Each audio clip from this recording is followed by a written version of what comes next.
दोस्तों, अगर आपका भी बोस बोर्ड में एडमिशन है जिसके एग्ज़ाम अभी अक्टूबर नवंबर में होने वाले हैं, तो आप लोगों को अभी तक पता लग चुका होगा कि आप लोगों के असाइनमेंट जाने हैं। अब असाइनमेंट जाने हैं ये तो पता लग चुका है, लेकिन असाइनमेंट कब जाने हैं, असाइनमेंट कैसे होंगे और असाइनमेंट के लिए कोई गाइडलाइंस भी है कि आज हम उसी के ऊपर वीडियो पे बात करेंगे। और इसके साथ साथ आज मैं आपको ये भी बताने वाला हूँ, अगर आपने बोस बोर्ड से पहले या अब जैसे कि आप कभी एडमिशन ले चुके हैं और अब आपका ये है कि कल को अगर आपको वेरिफिकेशन करवाना हो तो वेरिफिकेशन का क्या प्रोसेस रहता है, या बोस बोर्ड से वेरीफाई होता भी है नहीं, और वेरिफिकेशन करवाने के लिए आप खुद से करवा सकते हैं या फिर किसी और के थ्रू होगा, और भी बहुत सारी चीज़ें आज की वीडियो में बताने वाला हूँ। सबसे पहले तो हम जैसे कि अभी ये है कि असाइनमेंट आपके देना कंपलसरी है, तो सबसे पहले तो हम उसी के बारे में बात करते हैं कि 1 अक्टूबर से आपने चाहे अपना 10th था या फिर 12th था, 1 अक्टूबर से आप लोगों के असाइनमेंट्स जो हैं वो आपका स्टूडेंट लॉगिन में शो होना स्टार्ट हो जाएंगे।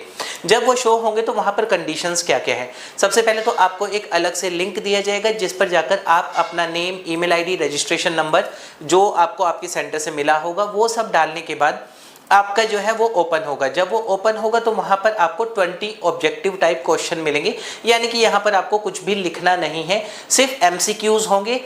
एक क्वेश्चन होगा, उसमें से आपका ये रहेगा कि हाँ कोई एक सही है, जो सही है उसको आप टिक करेंगे, 20 क्वेश्चन आपका ही रहेगा। अब मान के चलते आपके 5 पेपर हैं तो ऐसे ही 5 आपके असाइनमेंट होंगे।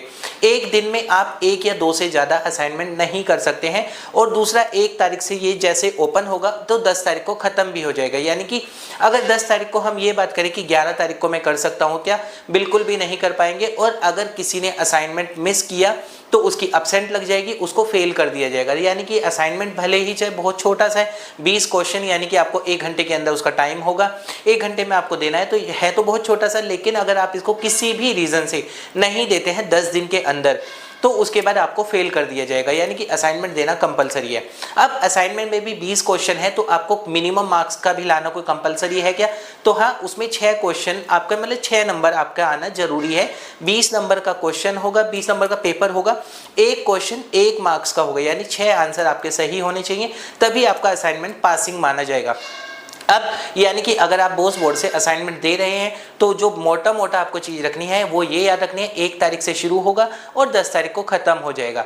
एक दिन में आप मैक्सिमम 2 सब्जेक्ट्स का दे सकते हैं, उससे ऊपर नहीं दे सकते हैं। कुछ लोग होते हैं हमेशा ये सोचते हैं 10 तारीख लास्ट डेट है तो 10 तारीख को ही कर दूंगा, ऐसा तो बिल्कुल भी मत कीजिएगा। अगर 10 तारीख को लिंक ओपन ना हुआ तो आप लोगों का कुछ भी नहीं हो पाएगा, तो ऐसा तो बिल्कुल भी मत सोचिएगा। अब नंबर 3 पे है कि क्या कोई हैंड रिटन होगा या मुझे किसी सेंटर पर जाना होगा। कोई हैंड रिटन नहीं है, ना ही आपको किसी सेंटर पर जाना है। आप घर बैठे ही अपने मोबाइल से लिंक ओपन करेंगे, अपनी बेसिक डिटेल्स कंफर्म करेंगे, वहां पर डालेंगे, आपका जो क्वेश्चन है खुल के आ जाएगा। 20 क्वेश्चन है आपको अटेंड करने हैं, टाइम आपको 1 घंटा दिया जाएगा, 1 घंटे के अंदर अंदर वो आपको असाइनमेंट सबमिट करने होंगे। तो ये तो है वो कि असाइनमेंट आपको कैसे देने हैं, और असाइनमेंट देना पूरा कंपलसरी है। ये मैं बार बार इसलिए कह रहा हूँ क्योंकि अगर आपने असाइनमेंट मिस कर दिया तो 100% है कि आप फेल हो जाएंगे। तो 1 तारीख से लेकर 10 तारीख तक अगर आप पर डे 2 असाइनमेंट भी आप करते हैं, जो कि मैक्सिमम लिमिट है, यानी 2 से ऊपर तो आप कर ही नहीं सकते हैं, लेकिन 2 असाइनमेंट भी अगर आप पर डे करते हैं तो भी आप ज़्यादा से ज़्यादा 3 दिन के अंदर इसको ख़त्म कर लेंगे।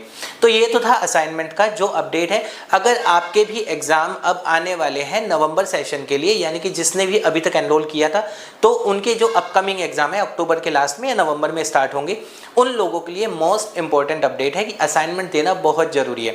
अब नंबर 2 पे बात करते हैं। कुछ मेरी वीडियोज़ पर एक कमेंट आए थे जिसमें पूछते हैं वो कि क्या मैं अपनी जो मार्कशीट है बोस बोर्ड से, अगर मैंने कोई भी डॉक्यूमेंट लिया है तो क्या मैं उसको वेरीफाई करवा सकता हूँ बोर्ड से। तो देखिए, इसमें आपका क्या है कि पहली बात तो ये वेरिफिकेशन की जरूरत ही क्या है। अगर आपने सही तरीके से किया है, डिटेल्स आपकी ऑनलाइन आ रही है, जब एग्जाम हुआ था उस टाइम पर आपने एग्जाम दिया था, मार्कशीट आई है, रिजल्ट आया है, तो उसमें आपको वेरिफिकेशन की तो ऐसी कोई ज़रूरत है भी नहीं। बट फिर भी कुछ लोग होते हैं कि उनको डाउट होता है, तो इसमें बोस बोर्ड की जो है आपको नोट कर लीजिए, अगर आप कहीं लिख सकते हैं, वैसे तो वीडियो में भी आपको दिख जाएगा, verification@bose.ac.in।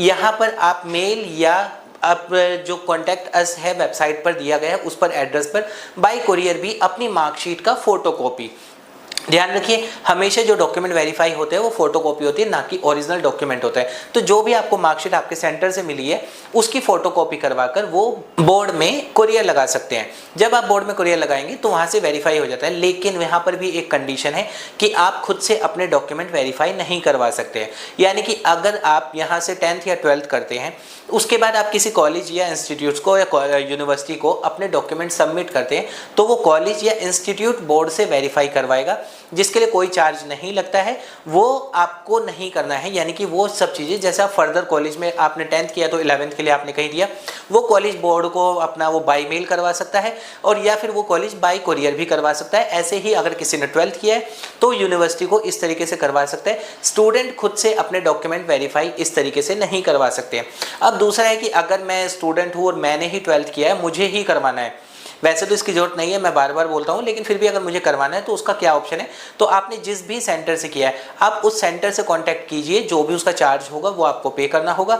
आपका सेंटर आपकी वो मार्कशीट या माइग्रेशन की फोटोकॉपी को वेरीफाई करवाकर आपको दे देगा, जिससे कि आपका कंफर्म हो जाता है कि हाँ आपके जो डॉक्यूमेंट्स हैं वो ओरिजिनल है, इसमें कोई दिक्कत नहीं है। और तीसरा ऑप्शन हमेशा होता है आरटीआई। आरटीआई अगर आप लगाना चाहते हैं लगा दीजिए, लेकिन ये बहुत स्लो प्रोसेस होता है और इसमें वैसे भी कई बार रिप्लाई नहीं आता है। तो मैं आपको अगर यही सजेस्ट करूंगा, जब भी आपका अगर वेरिफिकेशन जाए किसी कॉलेज या इंस्टीट्यूशन या फिर आपने किसी कंपनी में अगर अपना दिया है कि मैंने जॉब ही की है, 12th के बाद सीधा जॉब के लिए अप्लाई किया है, तो वो कंपनी अगर वेरिफिकेशन चाहे तो वो बोर्ड से डायरेक्ट करवा सकती है।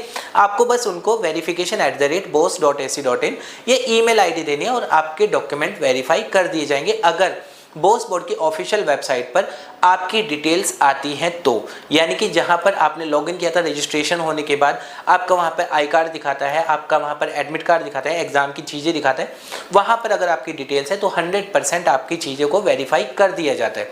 तो दोस्तों ये था बोस बोर्ड के ऊपर छोटा सा अपडेट, उम्मीद करूंगा आपको पसंद आएगा। और अभी भी अगर आपकी कोई क्वेरी है आप कमेंट कर सकते हैं, हम उसका रिप्लाई आपको कर देंगे।